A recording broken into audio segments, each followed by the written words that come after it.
Hey there, we're the West Lot Pirates, and welcome to the show. We're here to share our thoughts on Northwestern athletics and college sports, with thoughts and analysis from the visceral to the statistical. We run our tailgate with the red pirate flag flying high above, as we give no quarter, especially the fourth. I'm Sam Walter. I'm John Lacombe. And I'm Eric Scouspo. Well, guys, how's your week been? Lord have mercy. Good grade. We took that break. I mean, we were kind of debating last week of what can we cover, where can we go? Thought about maybe a Final Four preview, and ended up waiting. And then, if we would have all had an inkling of the roller coaster ride we were about to go on. Yeah, I mean, from softball to lacrosse and, to our lead story, golf. We're talking golf here, guys, because Northwestern women's golf just won the national frickin' championship. Champs, baby. Incredible. It was such a ride. I cannot wait to go into all the specifics of this. Really quickly before we dig in, this is something that I think spans so many sports that we've covered, especially over the past 3 or 4 or 5 years. You all who have listened to to this pod for a long time know that our focus used to be very narrow and very deep. It started with football, and then it's zoomed out probably a little bit of basketball. But we've done more and more of all of these other amazing sports, particularly all of these other amazing women's sports as we've gone on. And we're constantly getting requests. We talk more and more about sports, and then, it would be like, hey, can you guys talk more about field hockey? Can you talk more about baseball? And more recently, it's like, hey, golf is really good. Can you talk more about golf? And we always want to do these things. And I think we're always in a position where it was always like, our bandwidth is always just limited in terms of like what we can talk about, what we can cover, like what we can talk about. And what ends up happening is we get pulled into something because some sort of magic happens. And our hearts and minds are just grabbed by these particular teams, and that's what happens. It happened with softball, it happened with field hockey, and now it's happened with golf, and it's just awesome. The semifinal against Oregon and the final against Stanford were some of the most exciting watching of Northwestern sports I've experienced in my entire fandom of 20 years. Oh my God. The tension. John, you talked about it at one point on social media, just how, like, we've all watched golf before. I watched the majors. I had golf on TV, and I've never, ever watched it this intensely. But you would also think that, like, this is a sport you've seen a lot. You're kind of like, oh, yeah, I've seen good golf shots many times. It doesn't take away from how incredible these shots were. Because I 3 matches, but specifically 2 matches, semifinal, national championship match. I didn't see between Northwestern and both of Northwestern's opponents across all the golf I watched, I did not see one golfer spray one shot. It was nothing but perfect golf. And I don't mean like literally perfect. I mean like one of the Oregon players, and as we'll get to, went into a bunker and didn't get out in a crucial moment. But I mean, like Scott said, we have all watched a ton of golf at the highest level in a bunch of PGA majors. And what we have also seen in all those PGA majors is people crack under the pressure and shank a drive or shank a chip or whatever. There was none of that. It was just teams playing perfect, like excellent golf. And into the face of that, Northwestern was better than all the others. It was electric, elite golf. And let's put that into context here for a sec, because Northwestern golf is good, but they're not anywhere close. Well, they haven't been anywhere close to the level of an Arkansas, an Oregon, Stanford. Those were the top 3 teams in golf. I didn't even realize that till just now. I knew Stanford was number 1. I had no idea that Oregon and Arkansas, the 2 teams we beat prior to Stanford, were 2 and 3. Yeah, Stanford, number 1, had not lost a match play all season long, the entire season. Oregon, number 2. And, Arkansas, number 3. These are top elite golf programs. played in areas where you can play golf year round. I mean, Northwestern, Midwest, you can't go out and play golf in the middle of winter. Northwestern does have the amazing indoor golf facility, which has been around since I think it got up and running while we were in school, and has just kind of gone from there. But to be able to take their game to that level and to beat the programs that they beat. I saw people making analogies like, oh, how does this rank? Like, how big of an upset is this? And it was a Golf Channel upset. called it like probably the biggest upset in college golf history. Like this, like Stanford was unassailable. I mean, I think they won the stroke play part of the national championship by 30 strokes. Nobody's come close to beating them all year long. And not only did Northwestern beat them, like we led almost the entire match. I guess one of the things about that national championship round that was so incredible was the way Stanford came back and the tenacity and the intensity of those players. And holy moly, what a Herculean task for Northwestern to keep their composure under that kind of pressure and push from that caliber of team. But my God, that's why this was so incredible.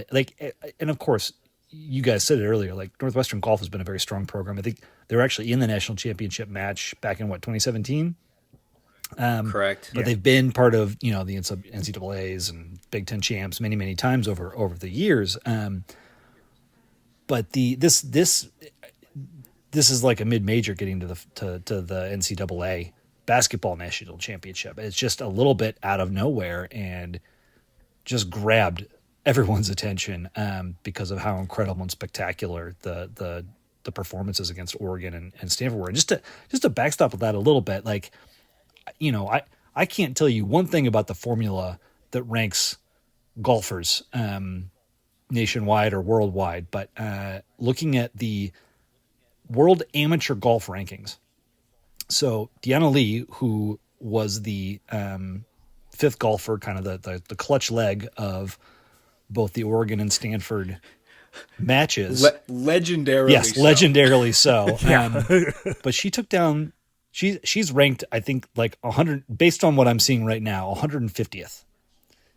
She took down the number 3 and number 4 amateur golfers in the world in back-to-back matches, 2 days in a row, with the highest of stakes on the line. That is a preposterous victory. It's all just incredible. I think, again, to go back to the magic of it, and like what Scuzz said, that this was some of the most exciting stuff we've ever seen as Northwestern fans in any sport, let alone golf, let alone something we in no way were expecting to happen. And it's hard to even to talk about just Stanford, because wasn't it in a row, Arkansas, Oregon, Stanford, weren't those the top 3? And Oregon. It's the top 3 teams in the nation. Yeah. Like, and they beat Arkansas they beat Arkansas and Oregon on the same day. Right. They played Arkansas at like 9 in the morning and then came back that afternoon and knocked off Oregon. Now, I'm going to straight up say, like, I wasn't focused in on the Arkansas game, but when they won, it's like, oh, okay, hang on. We're now in the national semis against number 2 Oregon. Now all of a sudden it's okay, what channel's the Golf Channel? Let's go. It was, so I mean, again, to the point of like the magic and just how incredible this was. So you go through the five members in this team who played, right? Lauren Wynn, Ashley Yun, who are the 2 All-Americans on this team, All-American honorable mentions. And then the first years, Shin Tai Lin and Elise Lee. And then the junior, Deanna Lee, who ultimately was etched into NU lore by the end of this week. But those 5, as a Northwestern fan, I think one of the things that makes your heart sing the most is this idea that, look, year in and year out in a lot of sports, particularly the revenue sports, Northwestern is not, when it comes to football, we're not Ohio State. We're not Alabama, right? And when it comes to basketball, we're not UConn. But there is that belief amongst all Northwestern fans that in the special seasons, the seasons that we all remember, that group of individuals on any one night playing their best are good enough to beat anybody, right? And it's like the Rose Bowl years, right? It's like beating Michigan 2 years in a row, beating Michigan our junior year, like an ludicrously talented Michigan team. And the idea that, yeah, but that night, our best because of the belief of our guys, right? Purdue 1 and Purdue 2, right? It's like number one team in the nation, but our group of guys on that night at their very best were good enough to get it done. And that's what this is. Like Scuzz said, like we don't have a player ranked higher than Win is 35th, I think, yes. 35th, and she is by far the highest. Not only did they all win matches, all 5 of them, did they all win matches across these 3 matches, quarterfinals, semifinals, national championships. They all needed to win matches. All of their victories were necessary. They were all clutch at individual times, and it all carried through. And it's like every single one of them had a big moment. There's no like, well, the other ones carried this one Nope. They were all clutch. They all had their moment down the stretch here in match play. And again, every single one of these matches is basically an upset. Stanford alone has 5 top 20 players. 4 of their players are in the top 15. I don't know where their 5th is, but it's crazy. And I think the point that all 5 women on the Northwestern team had crucial victories throughout these last 3 rounds is, I think, a really important one, because the thing they talked about nonstop and hammered home on the broadcast was the camaraderie of this team, the belief they had in one another, just how tight knit of a group that they were, and that's what buoyed them through. And man, it like what like not just what a victory, but what a story, and the way it played out, the visuals from Carlsbad, California, just north of San Diego, were iconic. It was everything you want a sporting event to be in a moment you never expected it to come. I wish I knew exactly where that course was and how far away it is from the pizza port there in Carlsbad, where I've spent many an evening. Oh, it's absolutely gorgeous. Oh over there. Man, I wonder if they still do. Is it Strong Beer Festival that we went out there for, Sammy? Strong Ale Fest, Real Ale Fest. For the uninitiated, Strong Ale Fest is a beer festival where they only serve beer that is 9% alcohol or higher. It's awesome. It's a lot of fun. It's fantastic. I don't remember much of it, but in any case. Being standing on the side of the fairway with 9% alcohol coursing through my veins is the only way I can imagine this experience being more fun than it already was. We talked about like the clutch, and we talked about all these amazing performances, and of course, like Win clinching, the massive upset over Arkansas, and Win had a monster putt. Was it against? I think it was against Stanford, against San Pedro. That's one of the really interesting things I think about this format is the way the matches are happening sequentially. They're not. Of course, the golfers are playing simultaneously, but much like a golf major, it's not that you don't start like what do they call it, a shotgun start, when everybody starts on a different hole at the same time and you all kind of finish around the same time. Right. And so the pressure really builds. And the announcers talked about this too, but when getting the Northwestern's first official point on the board against San Pedro early on, I think had a real steadying effect on the rest of the team coming down the stretch. And even Elise Lee, who ended up had been, I think, leading. Was that match just tied most of the way back and forth? It was. She was up, and she was relatively. I think she was late, one up relatively late, and then she might have even been up 2. Maybe, yeah. But then the girl from Stanford against a phenomenal. Yeah, the girl golfer. from Stanford ended up winning like I think three holes in a row or something, like really like coming back, with a force, and that's what put the Deanna Lee Andrea Revolta final, pairing into such, a pressured element. But it was fascinating to watch this play out, and it was just a real testament to this program that has been solid for a long time, but built from the ground up, and never had this kind of accolade or performance really before. We talked about just how balanced this was and just how clutch everybody was, all 5 of them, all the way through. And that is to say, with all of that, Deanna Lee went through a 3-day period where the average Northwestern sports fan, didn't know who she was. And 3 days later, she will live in Northwestern history forever. Yep. She played 2 matches that are as great of a sporting accomplishment as any Northwestern fan has ever turned out, a Northwestern athlete has ever turned out. That was stunning. It's some of the greatest stuff I've ever seen on national television. Golf Channel, but with the eyes of the nation watching. Beat the number 3 and number 4 amateurs in the world in the most dramatic possible fashion, knowing, fully aware in both cases, that it was all riding on her shoulders. She was crying after the semifinal when they interviewed her. It's some of the most electric athletics I've ever seen. She's going toe-to-toe with Romero from Oregon, who is this titanic golfer. And they're going 15, 16, 17. None of them are making any mistakes whatsoever. And it's just neck and neck. And it was just, you're just nails. And then, I think she and Lee and Romero both teed off on 18. They both had really good drives off. They're like 5 yards from one another. Yeah, right next to each other. Right. And then the second one, I think Lee barely missed the green. Well, and we were like, oh, she ended up down a hill. It was it was this weird lie that she was having to chip uphill.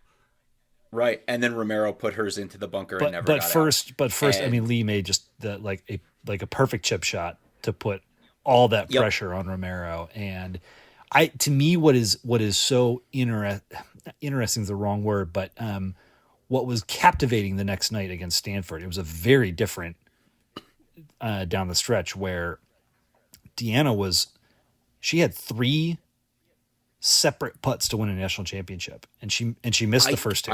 I don't know how she kept it together mentally. And that's not to say that she choked on any of those putts. No, not at all. They were all really hard putts. But to know 3 different times that your team's first national championship in this sport are riding on your putts. And, as crazy as it all was, the single most impressive putt for me was her one on 16, the one that she putted in. Because the putt directly before that was for a national title, and she'd put a little bit too much on it, and it flew past the cup just really far. And that's your team, your team is waiting, your team's having this reaction oh, we thought, and then suddenly, because again, her and Revuelta were both playing out of their minds, so suddenly it rolls past the hole, and it rolls away past the hole, where you're they're not going to give her this one. She's going to have to hit it, knowing that she just missed a national championship putt. And she comes right back and just nails it. And I was like, my jaw was on the ground. I was like, I can't believe you can be that clutch. I'm so glad that it came down to her making the final putt. You love it when you see that, as opposed to the opponent missing or something going, sideways or haywire. Deanna Lee, won that shit, and it was amazing.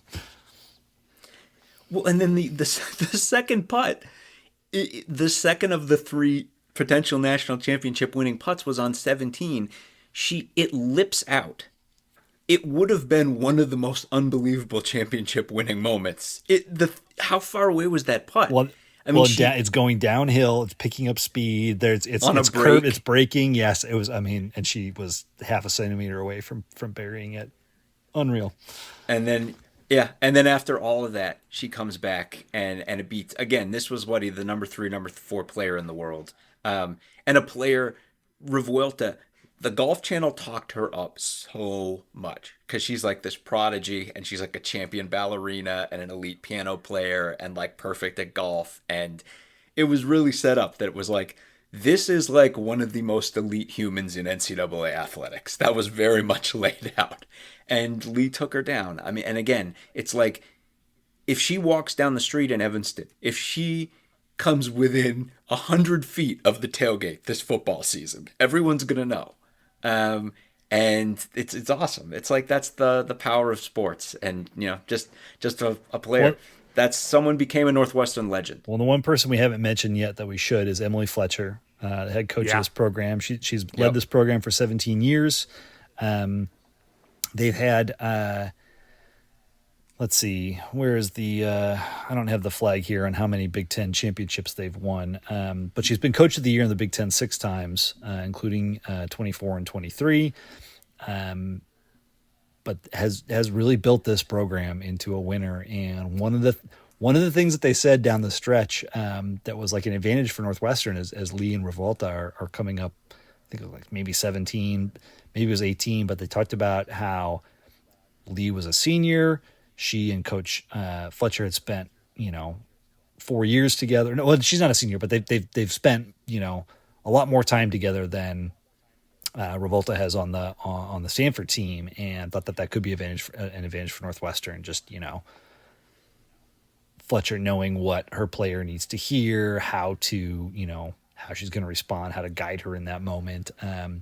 But just a titanic, incredible win. The first time that Northwestern as a school has had 2 different national championships in the same academic calendar, this pairing with the field hockey victory from the fall.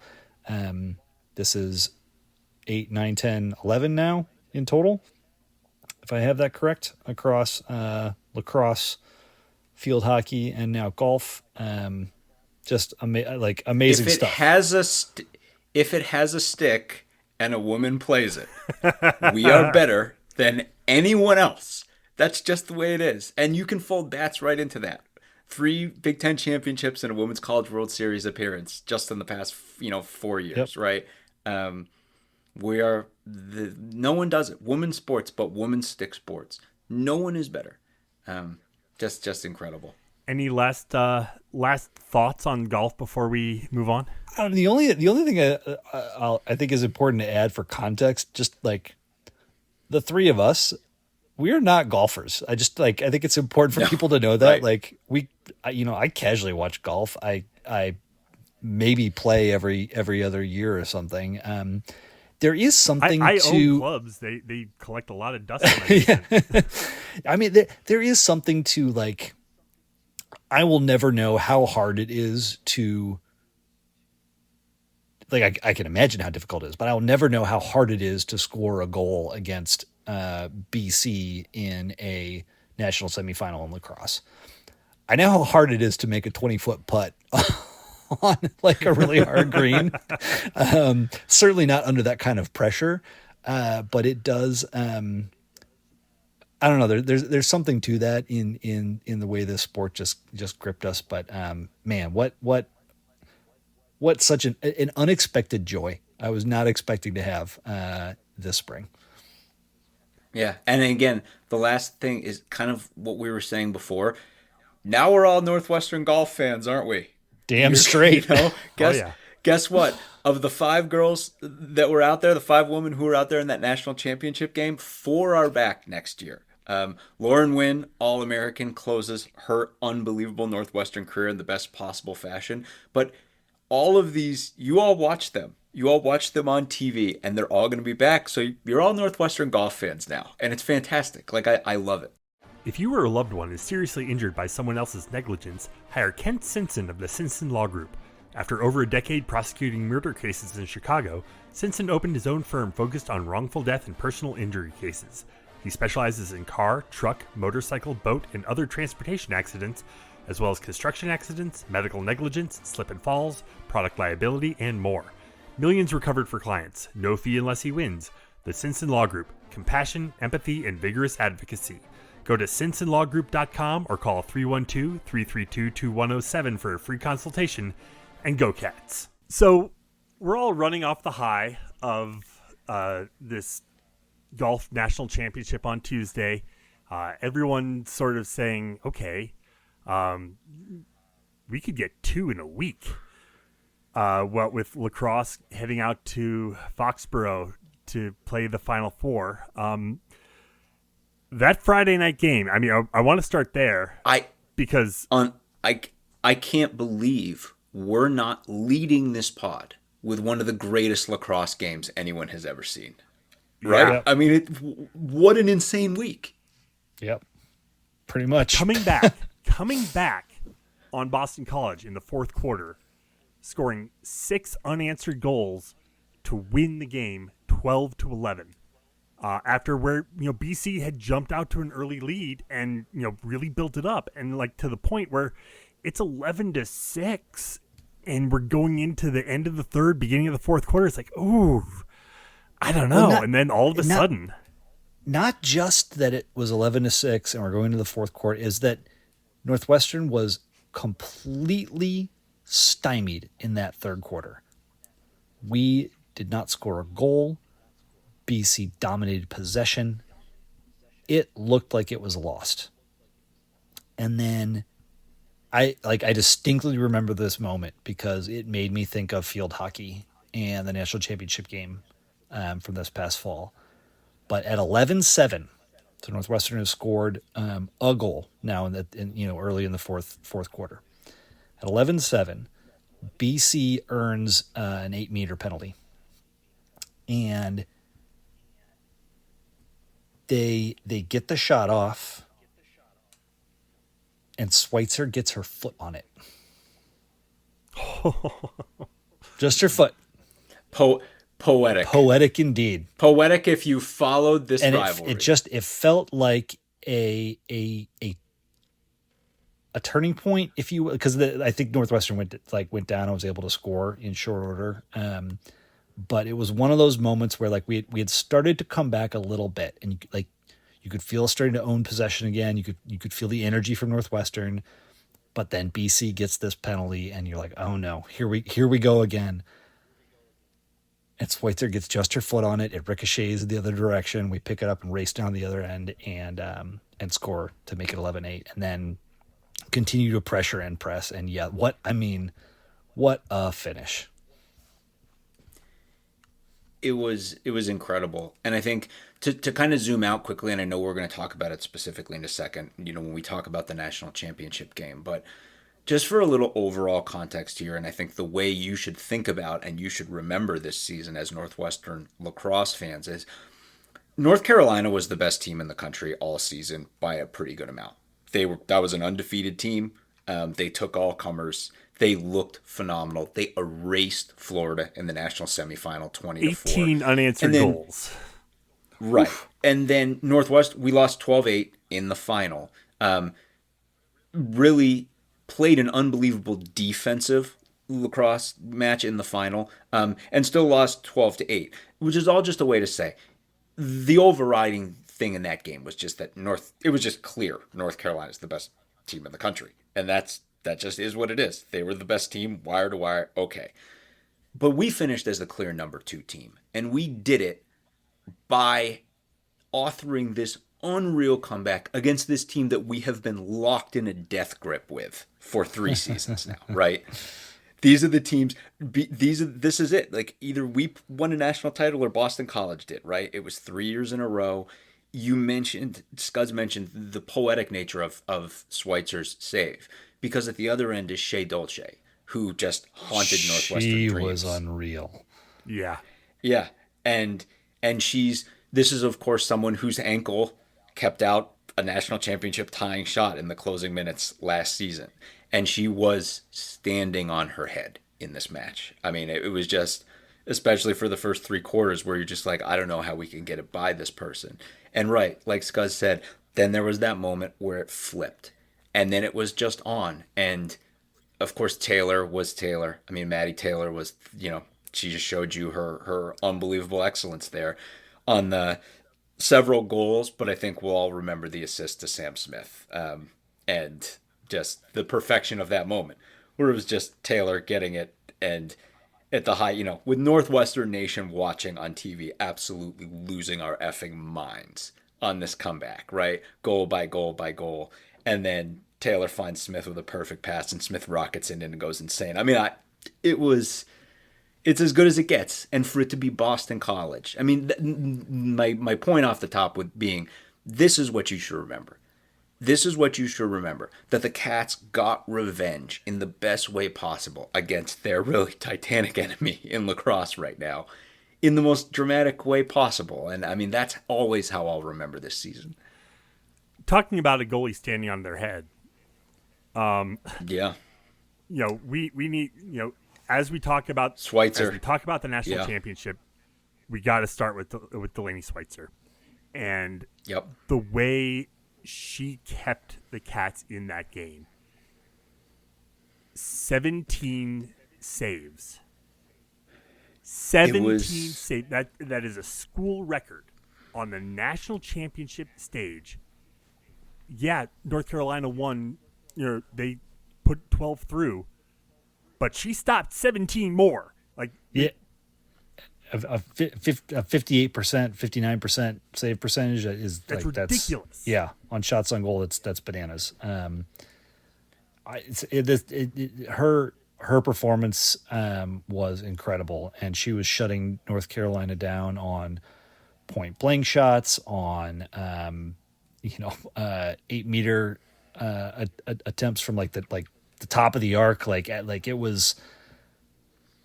She was willing this team to have an opportunity, and unfortunately, the very best thing on the field, other than Schweitzer, was North Carolina's defense, and they face guarded Taylor. They did not allow the ball to her, and when she did get the ball, they absolutely hounded her. Northwestern matched North Carolina for shots in the first period, and had half as many shots as North Carolina in quarters 2 through 4. And we just couldn't get the ball on net. We couldn't get the passes to connect. We couldn't get the offense out of first gear, if you will. And that unfortunately is the story of this game. But testament to UNC, they were incredible. Yeah, and I think we're all familiar with that Big Ten championship game where you're watching and you're being like, what, how in God's name are we not scoring here, right? The Taylor's just firing shot after shot after shot, and a ton of them are on target. And the Maryland, goalie was really good in that game. But at the same time, we're like, this is ludicrous. The Cats are doing everything right, and just why can't anything go in? This one was not that. I mean, you look at Taylor's line and be like, oh man, this is rough. And it's like, if you watch this, this was just about this was like Scott said, this was about North Carolina being phenomenal. They just were like, their defense is like, you, as a Northwestern fan, you've been privileged to watch the very, very, very best lacrosse. And you know what that looks like, and North Carolina has it right now. On defense, it was just absolutely insane. And by the second half of this game, Northwestern turned it on defense too. Sammy White, but especially Jane Hansen, who would have been the Northwestern's player of this game if not for Schweitzer's performance, and was just incredible. But a lot of that came in the second half, and early on, North Carolina was really getting to goal, and they were really slicing us up and getting through. And Schweitzer kept us in it. That's an All-America goalie that had the goal of the game of her life in the national championship game. I mean, that's an All-American who we were very fortunate to get as a transfer, who gave us her very best at the very best time. And yeah, kept this one close. But yeah, it was North Carolina's to win. That was pretty apparent the whole time. We really had moments of excellence, but I mean, you came away being like, we played really well. We are the number 2 team in the country. That's the best team in the country. But again, I think no one's going to remember. I mean, that's not true. Not no one's going to remember. Maddie Taylor, that's rough for a player who broke the record for single season goals to get stonewalled like that in the national championship game. But I think what we're all going to remember from this season is Taylor's performance in against Boston College, and Taylor's performance the game before when she set the record, right, for goals in an NCAA tournament game. So um, phenomenal season. I know they wanted that title, they didn't get it, but you can't do much better in a non-title winning performance.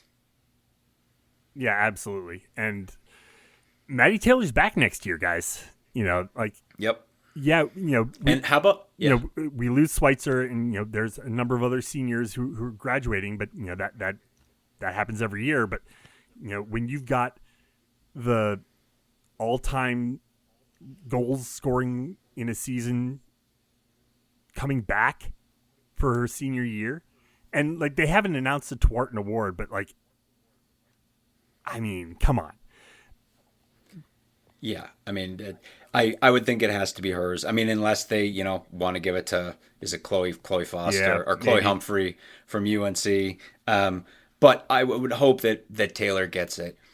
Obviously, this team is losing a lot, right? I mean, Hanson, Sammy White, of course, Sam Smith, one of the best draw control players in the nation, and just a dominant player, rocket player. I mean, there are big losses, but you look at like Aditi Foster, Miss Clutch, who had a couple of the biggest goals in some of the biggest games, right? Taylor Lapointe, like this is Northwestern. They're going to reload. They're going to come back, and there's so much exciting talent around the best lacrosse player in the country. I mean, there's so much to look forward to. And then we had another championship run. I don't want to spend too much time on it because really what I want to talk about when we talk about softball is I want to talk about Lauren Boyd. I want to talk about the guts that she had to just put it all on her shoulders. In a game against Clemson, where it was toe to toe. I mean, just like incredible pitching, and for them to lose in extra innings, as Boyd had pitched a complete game, well, beyond a complete game, 9 innings, 140 some odd pitches. It was just nuts, and like that she pitched against Kentucky the night before. Yeah, well, not just pitched against Kentucky the night before, pitched a 7-inning complete game shutout against Kentucky the night before to set up this, effect. Like, it wouldn't have been regional winning because we still would have needed to go to the regional final, but like massive potential upset of Clemson to put Northwestern in the driver's seat. And this was another. It was 2 weeks ago now, and so much has happened with golf and lacrosse since then. But this was a nail biter of a game where each team had multiple opportunities to score down the stretch in the 6th, 7th, 8th, and I mean Boyd got out of a couple of really tough spots. Northwestern came up Triple play. just short a couple times. Yeah, the triple play that Northwestern turned to close that 1 inning. This was an absolutely incredible softball game. John, you talked about the best lacrosse game we've ever seen.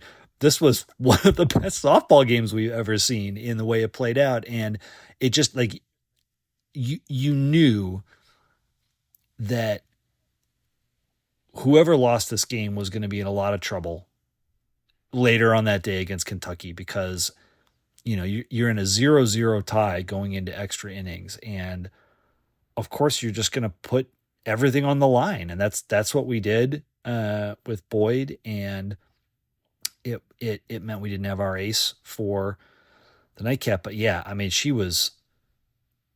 what a season she had, what a tournament she had. She was, just, you think about that UCLA series to close the season. Just amazing. It's something too where we've talked about this before, but it's kind of like I guess like you talk about like a quarterback in football relative to a pitcher in softball, right? And that you can have one special player, right? Where there is that much importance to that position. But then it comes down to, okay, so let's say you do that. How do you maximize that player's effectiveness? And no one is better at getting the absolute value out of a heavy inning eating ace than Coach Drohan. She's just one of the very best all time at it. You can look at the past 5 years and what Northwestern has done with Danielle Williams and Ashley Miller and now Lauren Boyd all on the mound and be like, the amount of effectiveness and the amount of strategy. And again, we talked about this too, but like you can fold the Big Ten tournament into this, where Coach Drohan was like, look, like I have to game out a path here using my single ace formula, and that I'm going to have against Purdue, who's going to be giving it all. I have to rest my ace and hope that I don't have to use it, right? And again, like down the stretch, with the exception of that Kentucky game down in Clemson, the bats just like weren't there. And that was after a stretch where they'd been really, really hot.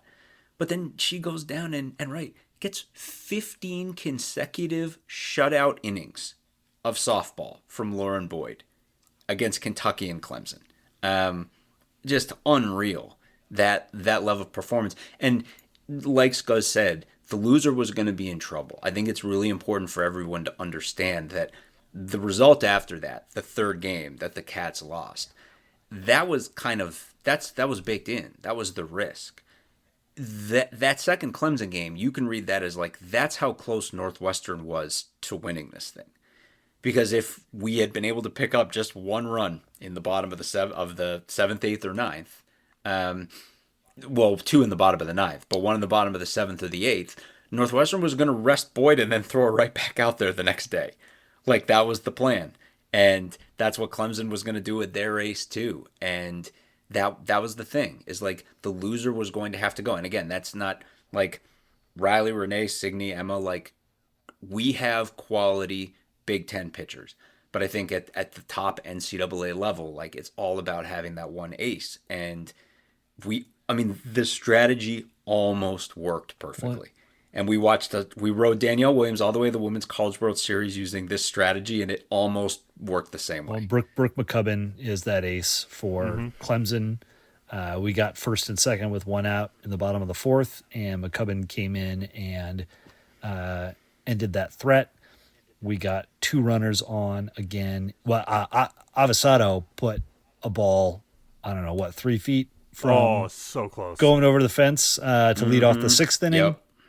We had two runners on with two outs in the bottom of the seventh, or eighth. I'm missing whatever inning that was. I mean, we had so many opportunities. We got a runner on in the bottom of the ninth. We just couldn't break through, and they broke through for one run and one run only. This was a titanic game, and it was a real bummer to see the softball team's season end this way and not get to that regional championship. But it was a hell of a ride. And an incredible season, a season where they were right on the bubble of making the tournament the whole way down the stretch, going out to UCLA, winning the series the way they did, to get really kind of, that had to have been what got them over the hump and got them into the postseason. Got to tip your cap. Tip your hat to the softball program.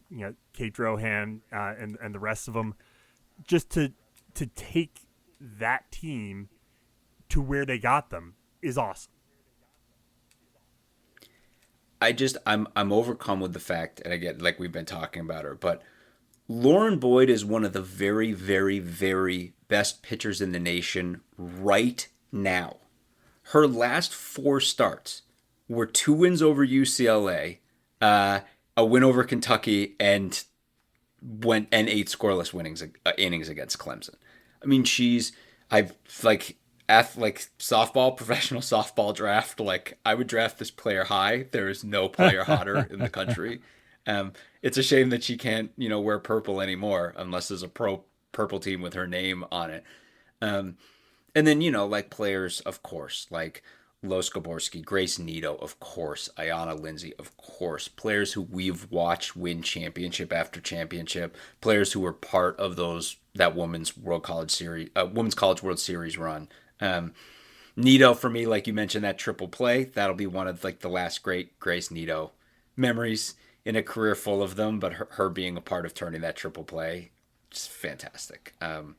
So much talent coming back though. Emma Ray, a catcher. You've got Isabella Cunilla, who was probably like one of the more consistent hitters in the postseason. Gretzelanek is back. Kansas Robinson is back for another year. Avery Garden had some excellent pinch hits, some massive home runs. Avasado was a freshman. Yeah, and then also probably the best first year in the Nader, country. Donahue. I mean, there's a ton of talent here. This team is gonna probably go to the portal, look to continue to bolster the pitching staff with some experienced arms and take another shot at it. Let's get a fourth Big Ten title in 5 years. You know what I mean? 100%. The talent is all there, and right. I mean, I think it will be really interesting to see like what happens in the portal with the pitching, and also too like I mean Kansas.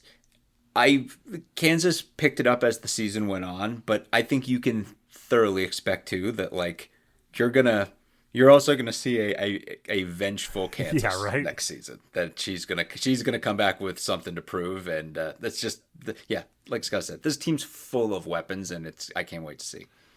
So that kind of closes the book on spring sports for the year. As we get to the end of May, June is just a few days away. After Memorial Day, football is fast approaching, and we got I think 7 commits from the official visit week a couple weeks ago. We'll go into that more, I think, in the next, probably on our next episode as we, kind of get back into the football of it all. Talk about some of these incoming commits, some of the other news and notes of, kind of what's going on in the football landscape. Because, we could talk about it and then 2 days later we'd have to record it again because it's something completely different will have happened. It's just changing a mile a minute. And even that's underselling the rapidness of everything changing. But I can I Sure. timestamp something right now? So we're about 48 minutes into this pod, give or take, right now, and for totally reasonable reasons, we haven't fully covered the fact that Veronica Burton had 22-9-5 in the performance of her professional career to cement the first ever victory for a professional franchise in the fastest growing sports league in this country. That got in at minute 48. and there's no shade to Veronica Burton and her unbelievable performance, but that's the kind of week incredible, that this was. incredible buzzer beater going into the half too. I mean, oh my God. Yeah, she hit a buzzer beater from just inside half. She hit the dagger 3 in front of a packed house. They love the Valkyries in Golden State. They're playing to sellouts every night. And in front of that, she had, I don't know what her full stat line was because she had a couple big steals too. But she played her best game as a career. Like, she's starting for the Valkyries. She's a beloved Valkyrie already and won them. Like, this is not exaggeration. She was the best player on the floor and hit the game-winning shot. She won them their first ever franchise game. And that got in at minute 48. I can't, like, what a week for Northwestern right? female athletes. Just an incredible performance. That too, by the way, like I like watching that performance, but we've been talking about it since the start of the season. Like at the end of the year, the Valkyries may have a rough season. And that's an expansion franchise and it's to be expected. But when she was unprotected in the expansion draft, I think a lot of us were like, well, good. Like, I hope she can go there and hopefully, she'll get some playing time. She's starting. Not only is she starting, she's one of their better players. Not only is she one of their better players, she got them their first win. She's a beloved player in that city now. Like, Veronica Burton is known and loved in San Francisco and the greater Bay Area right now. And just, I mean, this couldn't have worked out any better. It's fantastic. Yeah, she followed up that 22-point night with 12 a couple days later in their second win against the LA Sparks. 5 steals, 3 assists, like the Veronica Burton we know and love. Yeah, I don't know the rest of the talent on that team enough to know if how much of a quote unquote face of the franchise she is, but as a starter, she's averaging 30 minutes a game. She's got the ball in her hands a ton and is creating and setting other players up. I mean, it's awesome to see. Yeah, 100%. And, with the WNBA season kind of really into full gear, we'll keep our eyes on her. Mia Coffey is still with Atlanta, I believe. So we got 2 Wildcats in the WNBA. So keep an eye on that. Like I say, football will be ramping up here in a little bit. But any last thoughts on the spring, on kind of everything in general before we get out of here tonight? We should mention baseball, right? I mean, I think at the end of the day, they dropped the last 2 against UCLA, and that ultimately put them really. I think the season that they ended up with. I mean, we know they were flirting with a 500 or a winning season all year long, which to achieve either of those would have made this the best Northwestern baseball team of the past 25 years. That's the level of history this team, and that's the level of performance. We talked about that. I think ultimately where they ended up is at a level that effectively represents in the conversation for the effective high water mark that a couple of teams have reached over that past 25 years. And I think the way that leaves everybody relative to Coach Greenspan right now is this is someone who, since he came in over the course of 2 years, has this team on a massive upward swing. And I think everyone is looking at what this team can do going forward from that. Now, I mean, I think there are a couple dents. Trent Leolis going into the portal, Preston not going into the portal. I mean, those are very good players to potentially be losing off of this team. But again, this is a very ascendant team right now with a lot of really good hitters and a lot of really good players. And I think we're all very positive about this team right now. It is trending upward big time. And I think if they can continue that upward trend, that the next place is a place that no Northwestern team has gone in decades. So be really excited to see. And of course, the effective capper of the season was that first win out at UCLA. They beat the number 15 Bruins team in the country. So in a dominating fashion. So yeah, I think that team is very much trending upward. I don't think they quite got to where everyone was hoping they were going to get this season, but we're all very excited. Speaking of Northwestern athletes going where none have gone in decades, you're making an impact when old Scuzz here goes to the neighborhood barbecue and neighbors in Cincinnati, Ohio bring up the new Northwestern football stadium and how great the sightlines are going to be and all the things they've been reading. I guess there was a write-up, I think, in the Sporting News of late, but just, excitement for fall 2026 is going to just continue to build over the next 15 months. And there's going to be, I feel like it's notable when the casual conversation around me 2 states away from Illinois picks up on these sorts of bits and pieces. So that's just a lot of we got a lot of other exciting things to happen long before we get to the opening of the new Ryan Field, but that is going to be a nice little burning fire in the background, spurring us on. It's really cool seeing some of the pictures that they're posting online of the framework coming together. I mean, like it looks like a stadium now. I mean, it almost have the entire encompassing outer boundary coming up. It looks really cool, and that's no moon. No, exactly right. Yeah, exactly. It's fully armed and operational. Yeah, right. Not quite. But getting there. Yeah.